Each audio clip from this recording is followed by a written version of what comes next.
Quisiera compartir hoy un pasaje que está en el libro de Mateo, en el capítulo 6 y el versículo 19. Mateo 6, 19.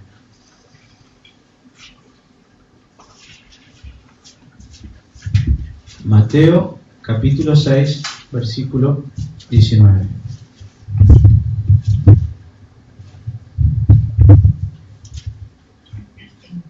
¿Se encontraron? ¿Lo leo? ¿Sí? Dice: no os hagáis tesoros en la tierra, donde la polilla y el orín corrompen, y donde ladrones minan y hurtan, sino haceos tesoros en el cielo, donde ni la polilla ni el orín corrompen, y donde ladrones no minan ni hurtan. Porque donde esté vuestro tesoro, allí estará también vuestro corazón. La lámpara del cuerpo es el ojo, así que si tu ojo es bueno, todo tu cuerpo estará lleno de luz. Pero si tu ojo es maligno, todo tu cuerpo estará en tinieblas. Así que si la luz que en ti hay es tinieblas, ¿cuántas no serán las mismas tinieblas? Ninguno puede servir a dos señores, porque o aborrecerá al uno y amará al otro, o estimará al uno y menospreciará al otro. No podéis servir a Dios y a las riquezas. Amén. Vamos a orar.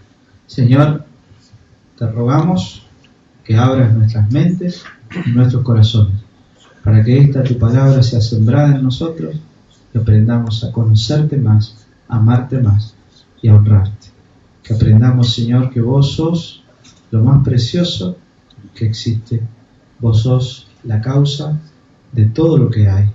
Sos nuestro Creador, nuestro Hacedor, nuestro Señor. En el nombre de Jesús. Amén. Y amén. Bueno, algo importante que he aprendido en este último tiempo es que cuando yo leo un versículo, tengo que ver primero quién está diciendo lo que está diciendo acá. ¿Sí? Si está en el libro de Mateo, que es un evangelio, y hay alguien que está enseñando, el evangelio de Mateo refleja y recoge las enseñanzas ¿de quién? De Jesús, ¿no? ¿Sí? ¿Estamos todos de acuerdo en eso? Es Jesús quien está hablando acá. Es una enseñanza del Señor. Y este pequeño pasaje que yo elegí para abordar hoy está dentro de lo que se conoce como el Sermón del Monte. El Sermón del Monte es considerada una de las enseñanzas más importantes de nuestro Señor. El libro de Mateo está organizado en 5 grandes discursos del Señor, 5 grandes momentos de enseñanza. ¿Sí? Y este pasaje en particular forma parte del primero de esos discursos. El Sermón del Monte abarca el capítulo 5, 6 y 7 del libro de Mateo solo, no eran varios. Estamos acá en la mitad del sermón.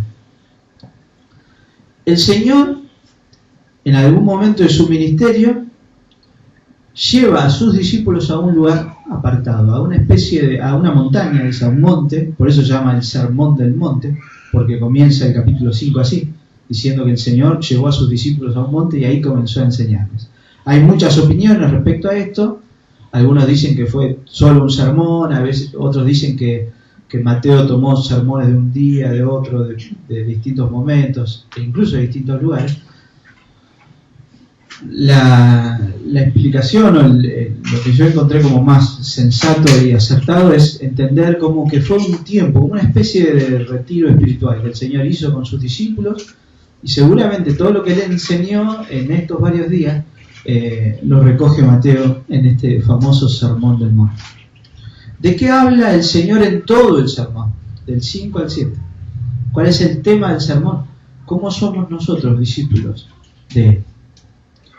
¿Qué esperaba Él que fuéramos sus discípulos? El Sermón del Monte, en el Sermón del Monte, Cristo redefine un montón de cosas que los discípulos sabían o tenían entendidas, pero quizá no correctamente. hace 2 semanas, cuando yo les compartía otro pasaje de Mateo, yo les decía que el Señor es el mejor intérprete de la Biblia, porque Él es la palabra de Dios encarnada, Él inspiró la Biblia. Y entonces, en el pasaje que leíamos la otra vez, veíamos cómo el Señor decía, ustedes han escuchado que se dice tal cosa, pero yo les digo, Él interpretaba lo que la palabra de Dios quería decir. El Sermón del Monte empieza interpretando o dándonos a nosotros una definición, de acuerdo a Dios, de lo que la felicidad es, por ejemplo. El Sermón del Monte empieza con el famoso pasaje de las bienaventuranzas, cuando el Señor dice, felices aquellos que... Y Él no dice, felices aquellos que tienen poder, felices aquellos que tienen plata, felices aquellos que no tienen enfermedad. No, ¿no es cierto? Pero bueno, no es el tema de hoy. El Señor también en este sermón va a hablar acerca del matrimonio, va a hablar acerca de la oración, va a hablar de varias cosas. Pero si nosotros tuviéramos que sintetizar la enseñanza de Cristo en estos capítulos, lo que tenemos que decir es que el Señor lo que está haciendo en este capítulo es diciéndoles a sus discípulos, ustedes van a ser distintos. Si ustedes son mis discípulos, ustedes tienen que ser distintos. ¿Distintos a quiénes? Distintos a los que creen ser religiosos y dicen ser religiosos. Porque les va a mostrar lo que creían y hacían los fariseos, que decían una cosa pero hacían otra. Y el Señor les va a mostrar que eso no es lo que Él espera. También les va a mostrar cómo se manejaban los paganos o los gentiles, aquellos que no creían y que no conocían a Dios.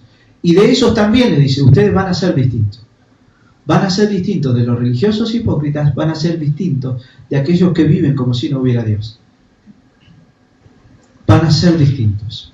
Muchas veces se ha comparado este sermón del monte, o muchos han querido encontrar un paralelismo entre este Cristo enseñando en la montaña con Moisés enseñando la ley al pie del monte Sinaí. Y la verdad es que hay un paralelismo interesante ahí. ¿Sí? Podemos ver a Cristo acá trayéndoles a sus discípulos sus enseñanzas y mostrándoles cuál va a ser el núcleo de la vida cristiana. Algunos en una hipérbole, exagerando, digamos, han dicho que acá está resumido todo, en este sermón del monte de Cristo está resumido lo que Cristo espera de nosotros como sus discípulos. Nosotros tenemos que escuchar todo el consejo de Dios, pero es cierto que es muy, muy, muy rico este sermón.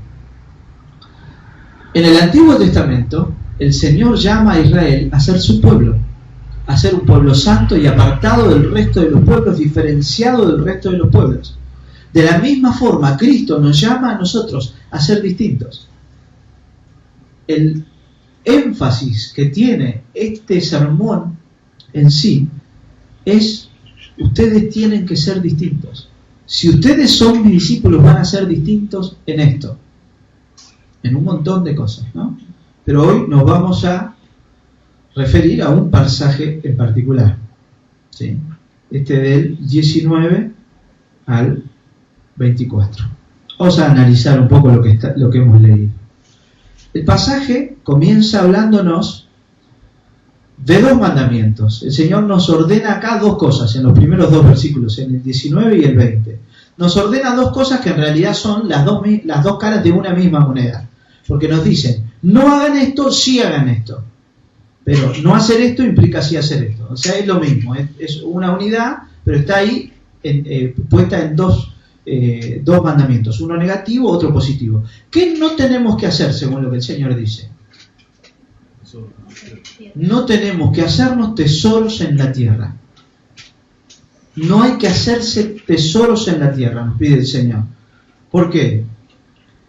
Porque, ¿dónde dice Él? La polilla y el orín corrompen, y donde ladrones minan y hurtan. ¿Cuál es el riesgo de hacernos nosotros tesoros en la tierra? Que tarde o temprano los vamos a perder. Habla ahí de la polilla y el orín. Minan y ahora te digo. Primero, esto. Era una costumbre. Nosotros hoy la ropa es mucho más accesible, ¿no es cierto? Antes no había tantas tiendas como ahora, en la época del Señor. Entonces confeccionar una ropa requería mucho tiempo, no todo el mundo la podía hacer. Generalmente las prendas más comunes las hacía la mujer en la casa, cada mujer tenía un telar y hacía la ropa para su familia, y había ropa que era más costosa que otra. ¿Qué le podía llegar a pasar a esa ropa? Que la polilla se la comiera. ¿Conocen lo que es la polilla o no? ¿Sí? ¿Nunca les pasó? A nosotros nos ha pasado alguna vez, especialmente con la lana, esos pulobres de lana que uno los guarda y cuando los va a buscar, si no les puso naftalina, la polilla se los comió. ¿Sí? No existía la naftalina o no estaba descubierta en esa época. Entonces muchas veces pasaba que personas les gustaba tener muchos vestidos. Cuanto más vestidos vos tenías, más ricos eras, más estatus tenías. Entonces muchos avaros agarraban y tenían mucha ropa y después, ¿cuál era el riesgo? Vos juntás mucha ropa y esa ropa, vos corres el riesgo de que venga la polilla y te la coma. No es algo que va a ser eterno. No juntes pensando que siempre vas a tener eso. Y el orín corrompen habla ahí del efecto de ciertos elementos químicos sobre los metales, ¿sí? Incluso las monedas también, la plata se gasta. Nosotros hoy no tenemos ese problema.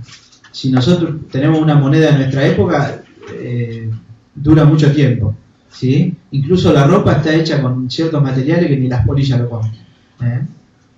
Sí, no tenemos ese problema. Pero sí podemos tener el problema de que pensemos que acumulando ciertas cosas,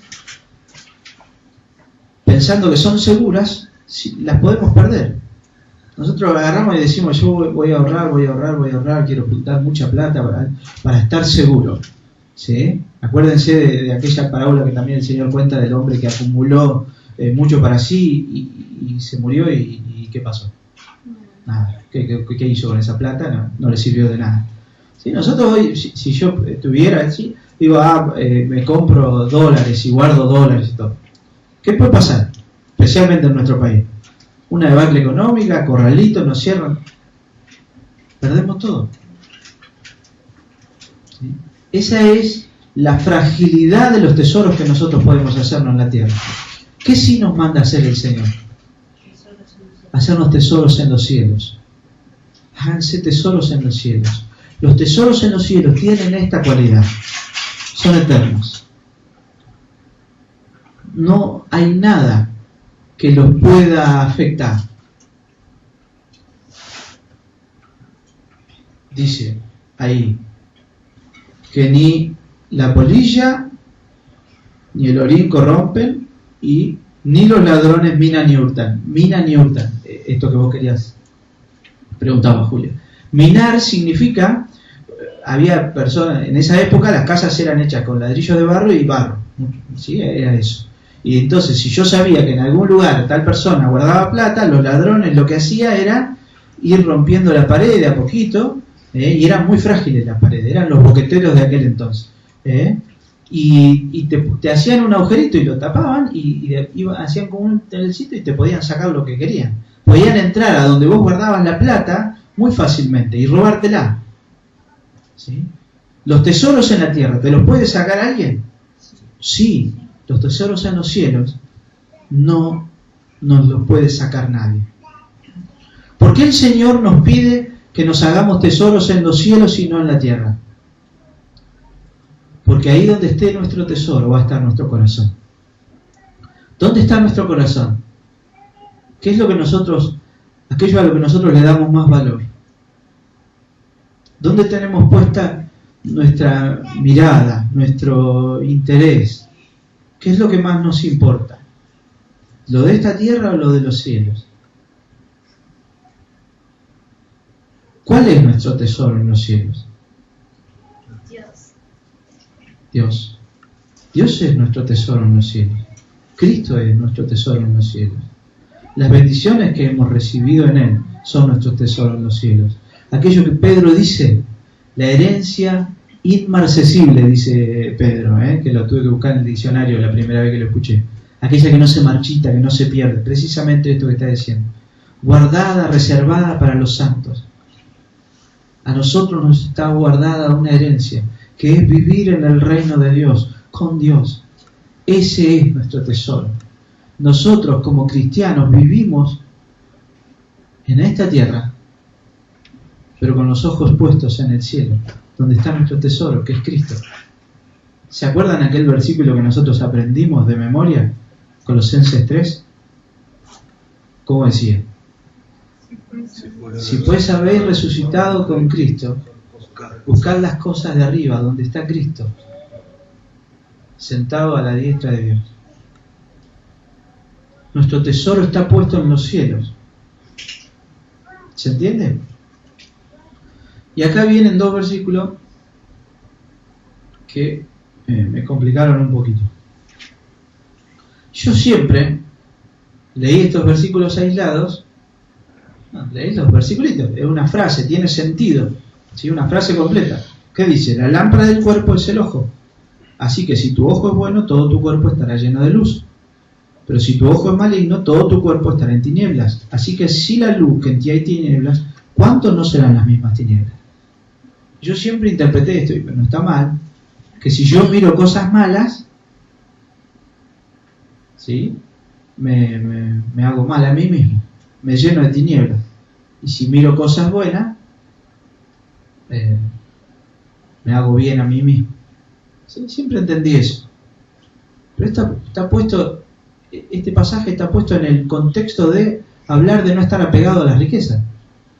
Porque el Señor lo que nos está enseñando acá es: no se apeguen a las riquezas. Porque la riqueza no es nuestra felicidad. La riqueza no es nuestra felicidad, Dios es nuestra felicidad. Listo. Tendría que dejar de predicar acá. Eso es. Ese es el cuid de la cuestión. Pero ¿por qué dice esto Jesús acá? ¿De qué está hablando cuando dice del ojo?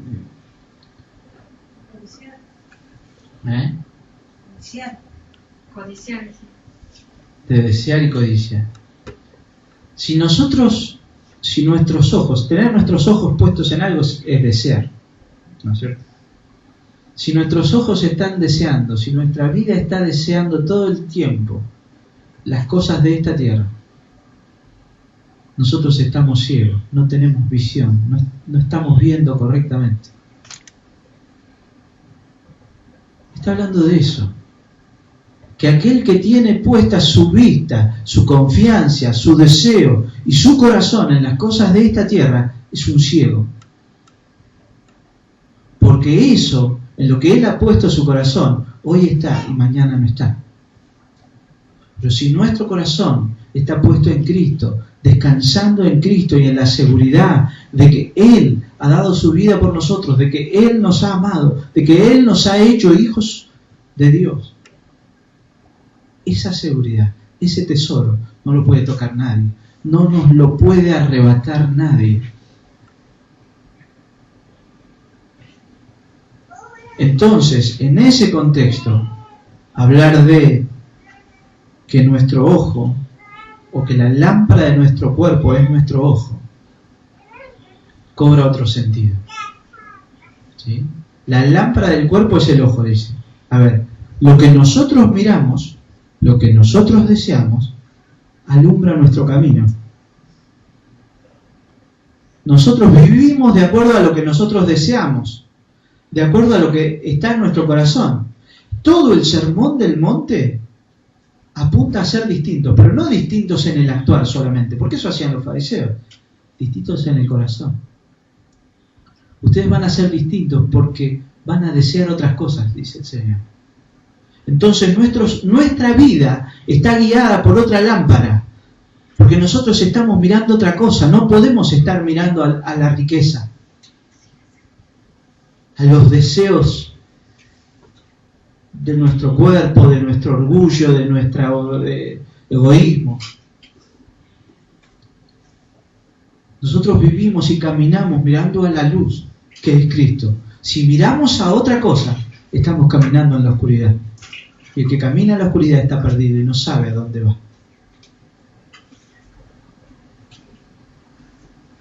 La lámpara del cuerpo es el ojo. Lo que nosotros miramos, dónde está puesta nuestra vista, dónde está puesto nuestro corazón, determina nuestro andar y nuestro caminar. Cuando la palabra de Dios dice que de la abundancia del corazón habla la boca, es porque nosotros con nuestras palabras y con nuestras acciones demostramos ¿Qué es el centro de nuestra vida? ¿Dónde está puesto nuestro corazón? ¿Cuál es nuestro tesoro? Y el último versículo, el versículo 24, pone las cosas en perspectiva. Ninguno puede servir a dos señores, porque aborrecerá al uno y amará al otro, o estimará al uno y menospreciará al otro. No podéis servir a Dios y a las riquezas. El tema es, ¿quién es nuestro Señor? Nosotros podemos tener varios patrones, ¿no? Yo trabajo en 2 escuelas, hay 2 personas distintas que me mandan. En la técnica tengo una inspectora que me manda. En la nacional tengo una directora que me manda. ¿Está bien eso? Sí, trabajo en 2 lugares, tengo 2 patrones, ¿no? Pero no puedo tener 2 señores. Un señor es aquel que es mi dueño. Y nosotros solo podemos tener 2 señores. O Cristo es nuestro Señor, o Mamón, o las riquezas, o Satanás, el pecado. Y Cristo dice, si yo soy tu Señor, yo soy tu Señor. Yo estoy en el centro de tu vida. Yo soy tu tesoro. Y no hay lugar para otra cosa. Cristo reclama exclusividad, porque sabe que o está Él sentado en el trono o hay alguien más. El tema acá es, ¿quién es el Señor de nuestras vidas? Si Cristo es el Señor de nuestras vidas, entonces nosotros estamos mirando a aquel que es la luz del mundo y aquel que nos llamó a nosotros a ser también luz del mundo. ¿Pero por qué nosotros podemos alumbrar al mundo? Porque miramos a Cristo. Porque Cristo mora en nosotros, no por nosotros. ¿De qué soy ejemplo yo? Imítenme en aquello en lo que yo estoy imitando a Cristo, pero no en otra cosa. Imitamos a Cristo y así reflejamos a Cristo. Pero si en cambio las riquezas, Mamón, son nuestro amo, nuestro Señor, nuestra vida va a caminar de esa forma. ¿Se entiende? Lo importante en este pasaje está al final. ¿A quién servimos? ¿De quién somos? ¿O somos de Cristo? ¿O somos esclavos de las preocupaciones? Porque este es el tema. Los 2 señores son muy distintos. El dinero, las riquezas, es un amo muy cruel.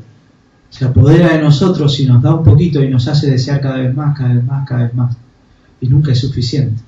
Es un Señor en el cual no podemos confiar, porque hoy está y mañana no está. Hoy podemos contar con Él y cuando más lo necesitamos no está.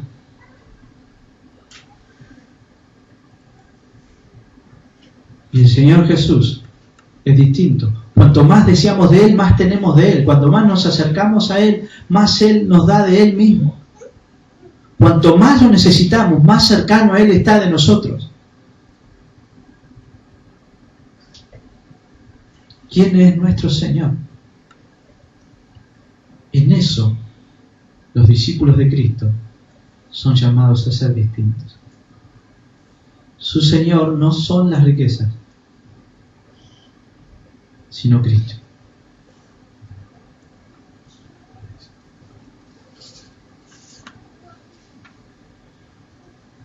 Hay 2 clases de tesoros, terrenales o celestiales. Hay 2 condiciones posibles para el hombre, en tinieblas o en luz. ¿Por qué? Porque hay 2 señores. O Cristo es nuestro Señor, o Mamón, las riquezas, son nuestro Señor. Acá está hablando de las riquezas. En otro caso, son otras cosas, ¿no es cierto? El sistema del mundo. nuestra condición, estar en tinieblas o estar en luz, nuestro tesoro en los cielos o en la tierra, depende de esto, de quién es nuestro Señor. Por eso el Señor llama al corazón del hombre. Porque el problema no está. Nosotros podríamos mirar todo el sermón del monte como una serie de enseñanzas sobre cómo actuar en la vida, como un código moral. ¿Sí? Está bueno ser generoso, está bueno ayunar para Dios, está bueno orar. ¿Sí? ¿Estamos de acuerdo con todo eso? Sí. Pero Jesús apunta a otra cosa. No se trata solo de portarse bien, no se trata solo de obedecer a ciertas reglas. Lo importante está en el corazón. ¿Quién es tu Señor? ¿Dónde está puesta tu mirada? ¿Dónde está tu corazón? ¿Dónde está tu tesoro? El sermón del monte apunta a eso. Ustedes van a ser distintos, porque yo voy a transformar y cambiar sus corazones.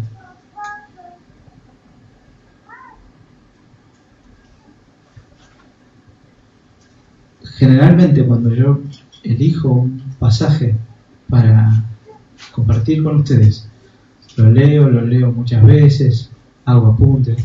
Cuando ya tengo más o menos claro qué es lo que quiero transmitir, qué es lo que el Señor me dice a mí para compartir con ustedes, consulto otros libros, leo comentarios, etc.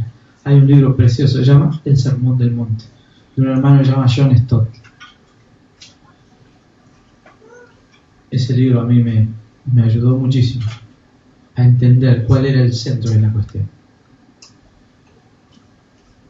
El centro está en quién es nuestro tesoro, quién es nuestro Señor. Si la iglesia se animara a vivir como nos enseña todo el Sermón del Monte, cuando la iglesia se anima a vivir bajo esas enseñanzas, refleja la hermosura del Evangelio de Cristo. Pero solo lo puede hacer si el Señor es Cristo, si nuestra mirada está puesta en Cristo. Si no, no. Si no despojamos todo eso, si despojamos a eso, si Cristo no está en el centro de eso, transformamos todo el Sermón del Monte, incluso esto que acabamos de leer, en una mera enseñanza moral. Porque cualquiera de nosotros, si no fuera cristiano, podría llegar a estar de acuerdo con esto. No hay que ser ambicioso. ¿Hay personas ambiciosas en el mundo? ¿Avaros? Sí. Hay gente que le gusta tener mucha plata. Y hay gente más desprendida. Pero el problema no es si somos más ambiciosos o menos. El problema es quién está en el trono del corazón del hombre. El problema es dónde está el tesoro del hombre. ¿Quién es su Señor?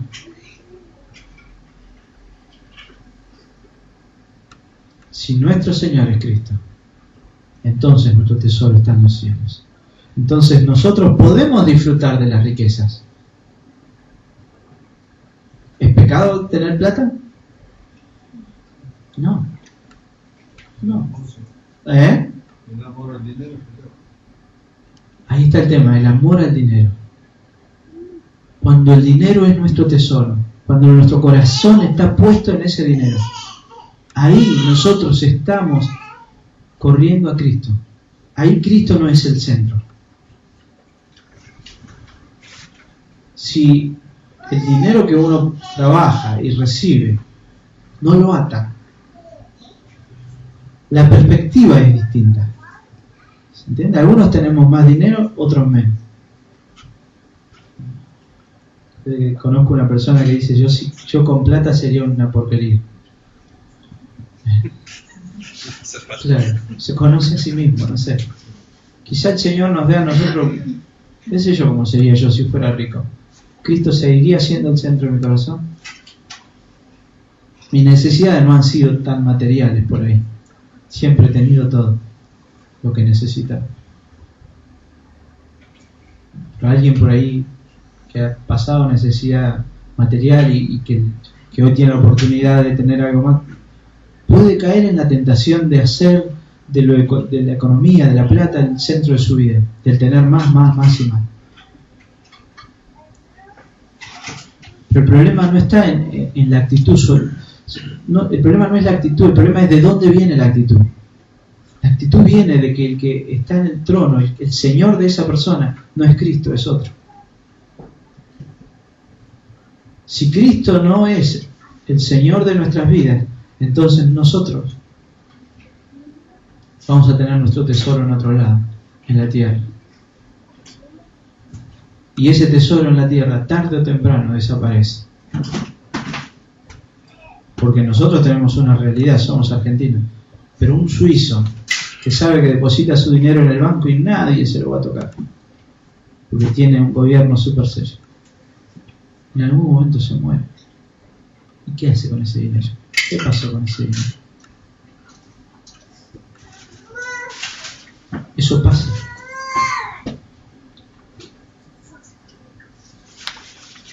Si el Señor Jesús es el Señor de nuestras vidas, solo así nosotros podemos vivir como nos enseña a hacerlo.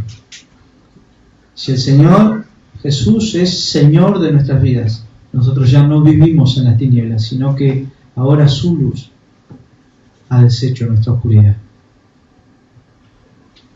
Si el Señor Jesús es el Señor de nuestras vidas, nuestro tesoro está en los cielos y es Cristo.